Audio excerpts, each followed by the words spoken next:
Copies of Christ's Manner by Alexander Maclaren. And Peter said unto him, Aeneas, Jesus Christ maketh thee whole. Arise and make thy bed.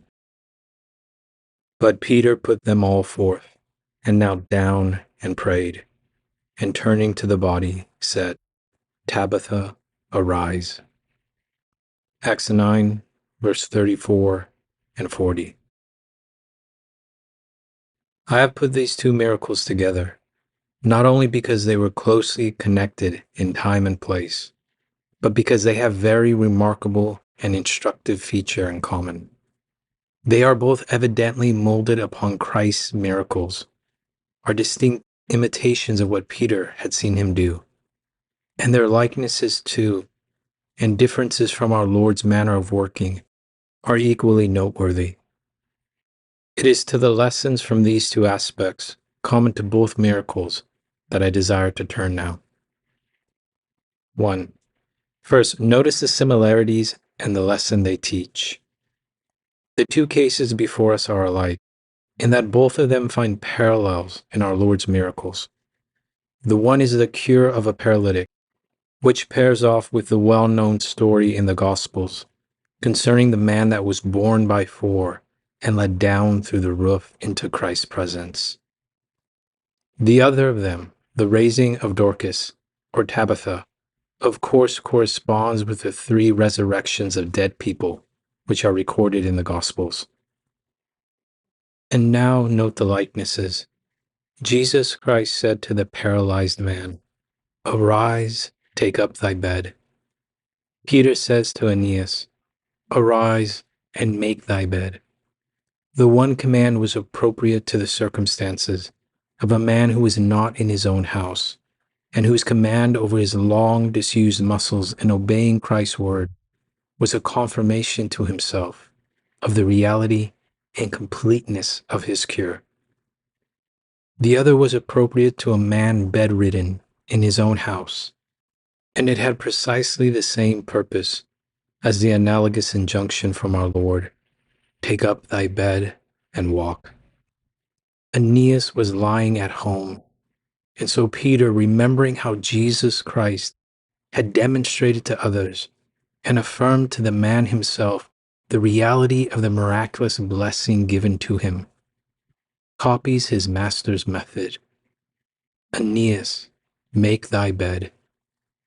It is an echo and resemblance of the former incident, and is a distinct piece of imitation of it. And then, if we turn to the other narrative, the intentional molding of the manner of the miracle, consecrated in the eyes of the loving disciple, because it was Christ's manner, is still more obvious.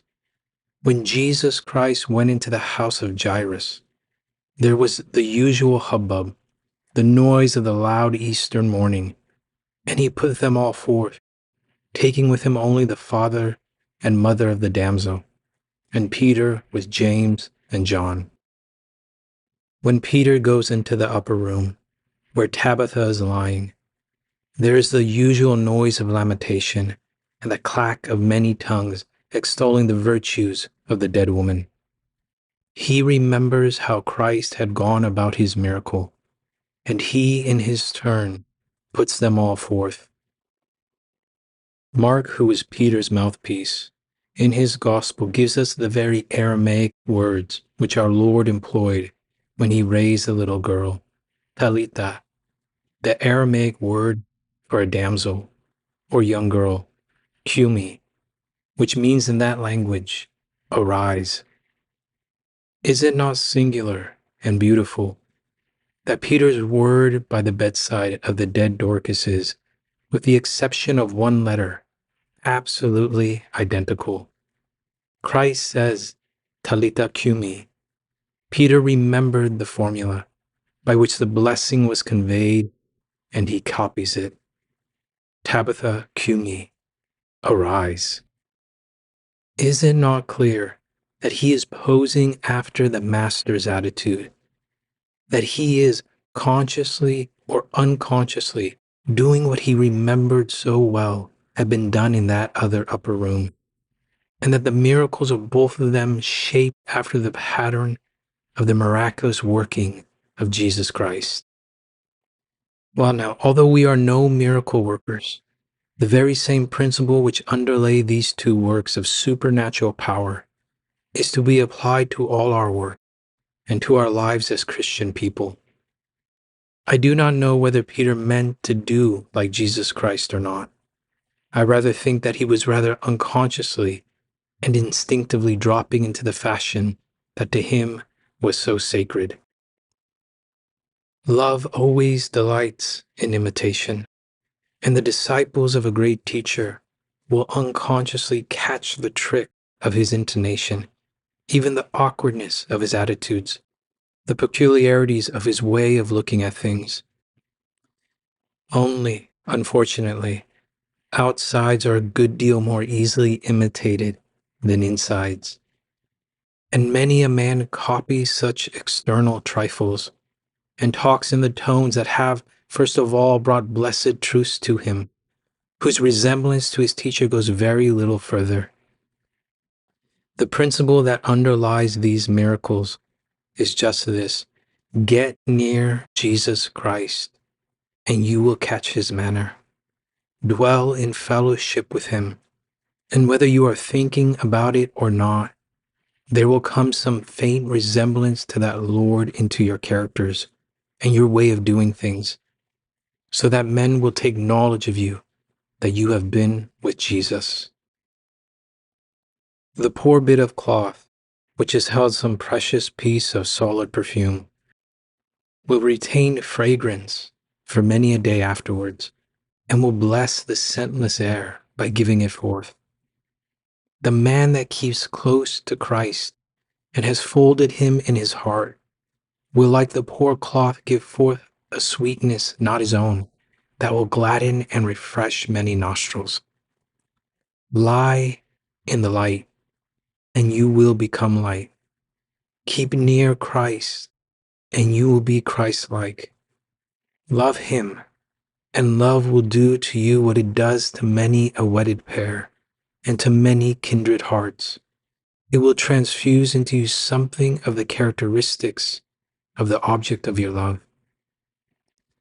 It is impossible to trust Christ, to obey Christ, to hold communion with him, and to live beside him without becoming like him.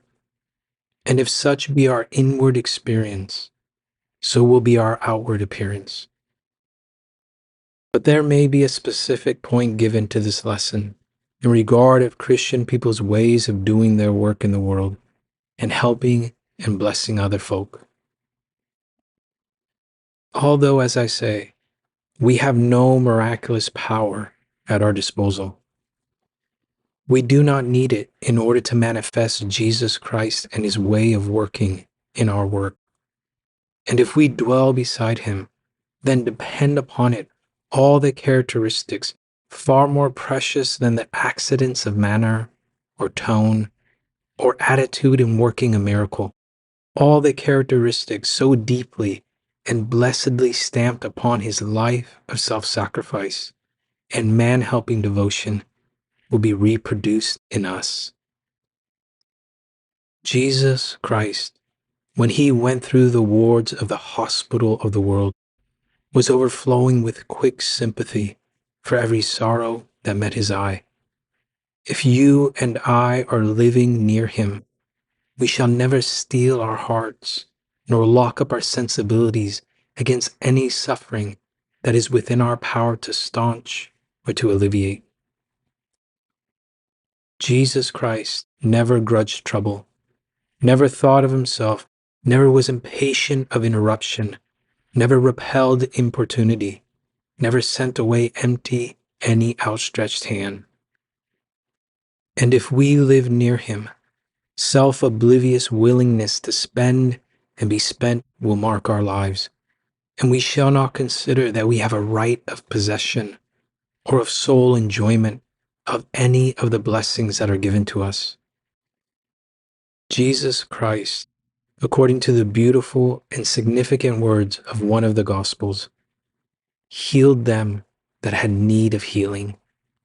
Why that singular designation for the people that were standing around him, but to teach us that wide as men's necessity was his sympathy, and that broad as the sympathy of Christ were the help and healing which he brought. And so with like width of compassion, with like perfectness of self-oblivion, with equal remoteness from consciousness of superiority or display of condescension, Christian men should go amongst the sorrowful and the sad and the outcast and do their miracles. Greater works than those which Christ did, as he himself has told us, after the manner in which he did his. If they did, the world would be a different place, and the church would be a different church, and you would not have people writing in the newspapers to demonstrate that Christianity was played out. 2. Further, note the differences and the lessons from them. Take the first of the two miracles. Aeneas, Jesus Christ maketh thee whole. Arise and make thy bed. That first clause points to the great difference. Take the second of the two. Jesus Christ put them all forth and stretched out his hand and said, Damsel, arise. Peter put them all forth and said, Tabitha, arise. But between the putting forth and the miracle, he did something which Christ did not do, and he did not do something which Christ did do. He kneeled down and prayed. Jesus Christ did not do that. And Jesus put forth his hand and said, Arise.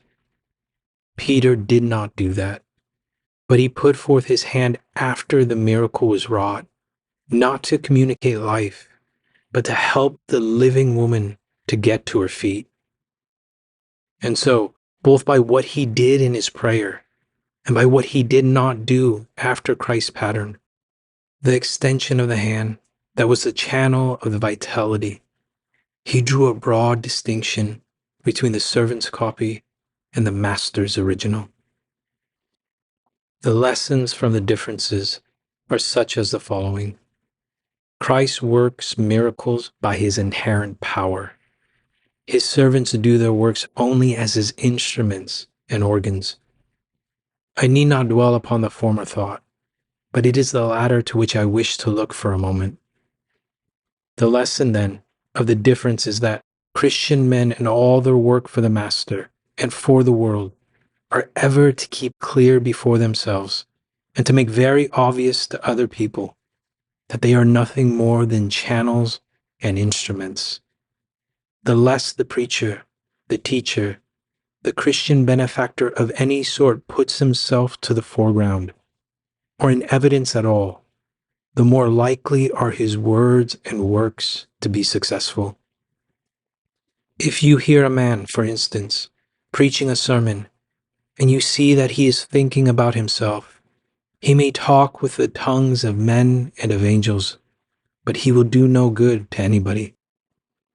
The first condition of work for the Lord is hide yourself behind your message, behind your master, and make it very plain that his is the power and that you are but a tool in the workman's hand. And then, further, another lesson is be very sure of the power that will work in you. What a piece of audacity it was for Peter to go and stand by the paralytic man's couch and say, Aeneas, Jesus Christ maketh thee whole. Yes, audacity, unless he had been in such constant and close touch with his master that he was sure that the master was working through him. And is it not beautiful to see how absolutely confident he is that Jesus Christ's work was not done when he went up into heaven, but that there, in that little stuffy room, where the man had lain motionless for 8 long years, Jesus Christ was present and working. Oh, brethren, the Christian church does not half enough believe in the actual presence and operation of Jesus Christ here and now, in and through all his servants. We are ready enough to believe that he worked when he was in the world long ago, that he's going to work when he comes back to the world at some far-off future period. But do we believe that he is verily putting forth his power in no metaphor, but in simple reality, at present and here, and if we will, through us? Jesus Christ maketh thee whole. Be sure that if you keep near Christ, if you will try to mold yourselves after his likeness, if you expect him to work through you, and do not hinder his work by self-conceit and self-consciousness of any sort, then it will be no presumption, but simple faith that he delights in and will vindicate. If you too go and stand by paralytics and say, Jesus Christ maketh thee whole, or go and stand by people dead in trespasses and sins and say, after you have prayed, arise. We are here for the very purpose for which Peter was in Lydda and Joppa, to carry on and copy the healing and the quickening work of Christ by his present power and after his blessed example.